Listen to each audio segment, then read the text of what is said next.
How can you protect yourself from people who hurt you?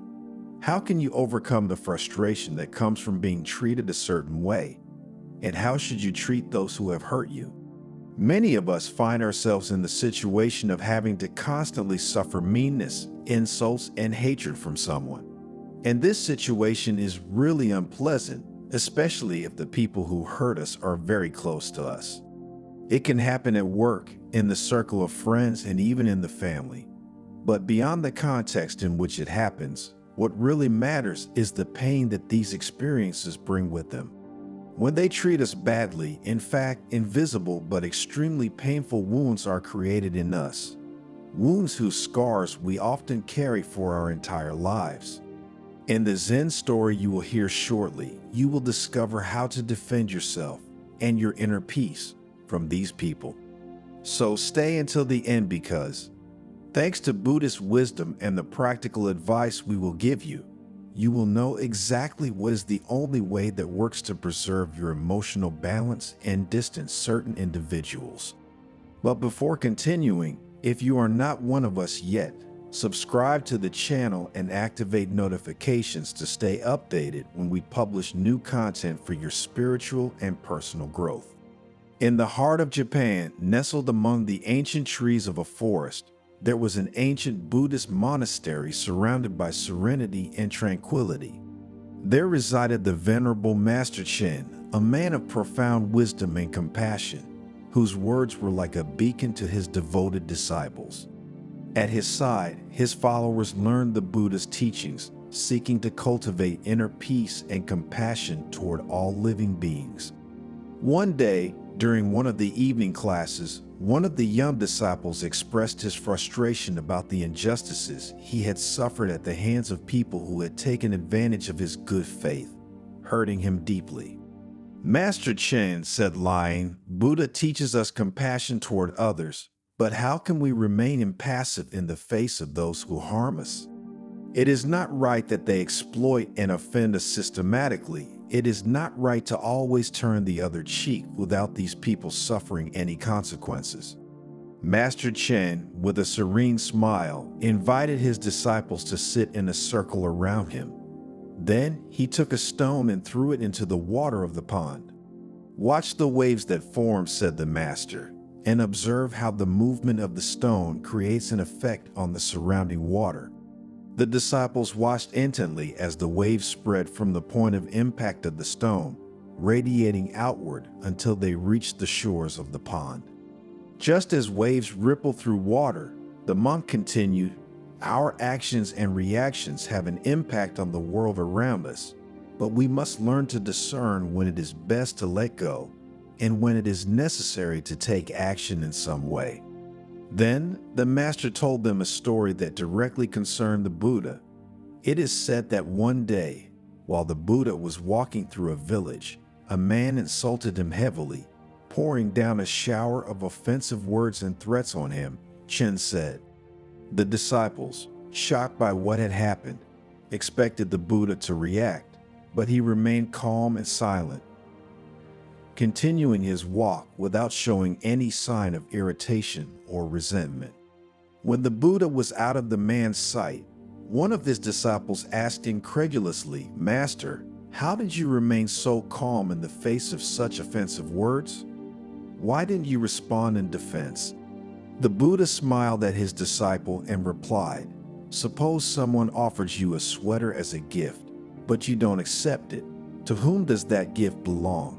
The disciple replied, "If I don't accept it, the gift remains with the one who offered it to me." "Exactly," said the Buddha. "The same is true of hurtful words and threats. If you don't accept them, if you don't react to them, they remain with the one who said them." Remember, my dears, that reacting with resentment and anger is like ingesting poison and hoping it will harm others. But in the end, we ourselves are the ones who suffer the most damage. The disciples, after listening attentively, began to reflect on Master Chen's words, on the story of the Buddha, and on the precious teaching of not reacting to the provocations of others. And as they recalled incidents in which they had been involved, they began to understand that ignoring is not a sign of weakness, but rather a form of wisdom and inner control.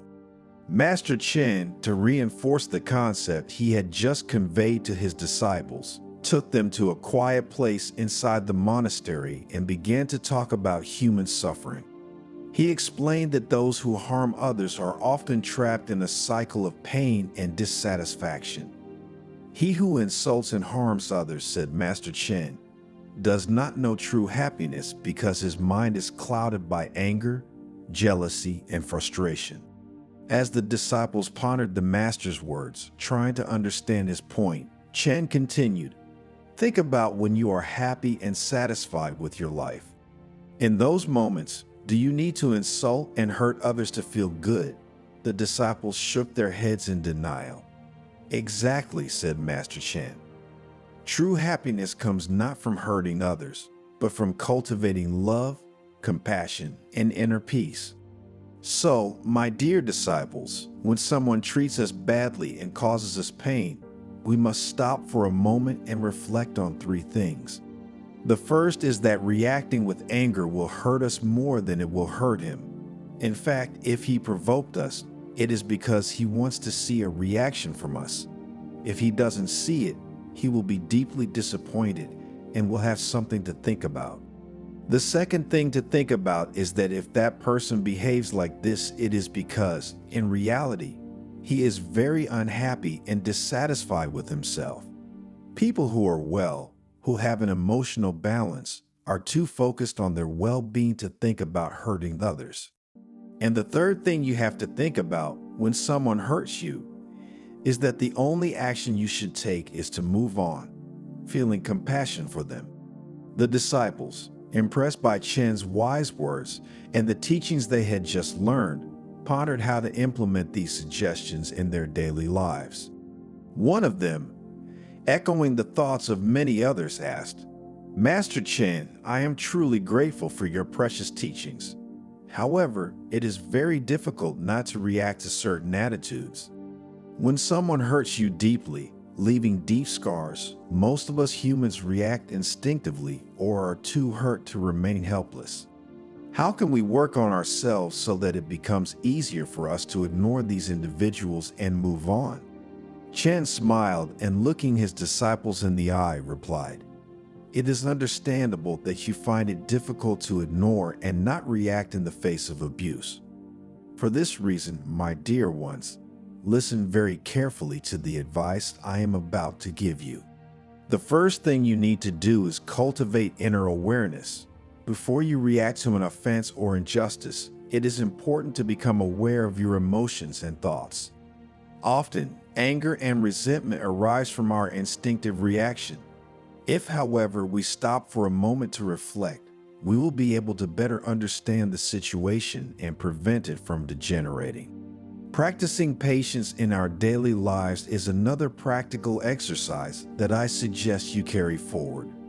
Remember that patience is a precious virtue that helps us to remain calm even in the face of the worst provocations.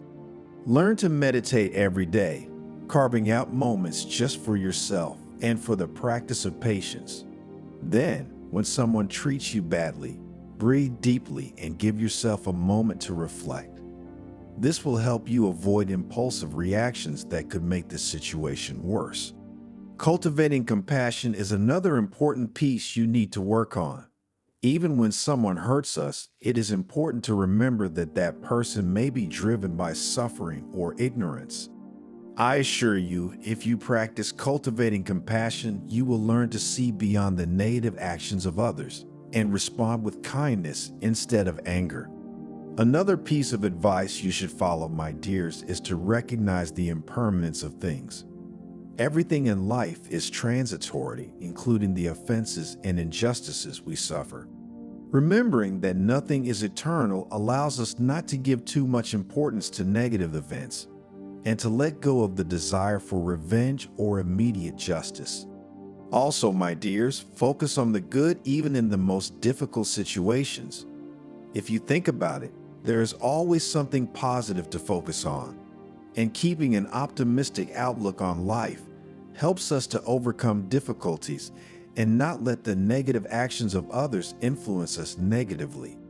As the disciples, satisfied with this important lesson, prepared to show their gratitude to Master Chen, the monk looked at them smiling and added, "Remember that in the face of evil and offenses, true strength lies in not reacting and ignoring those who hurt us. Because in the end, the real goal is to achieve inner peace, mental well-being, and emotional balance. And ignoring those who hurt us is not about avoiding conflict or hiding emotions, but rather finding the strength and wisdom to respond calmly and compassionately."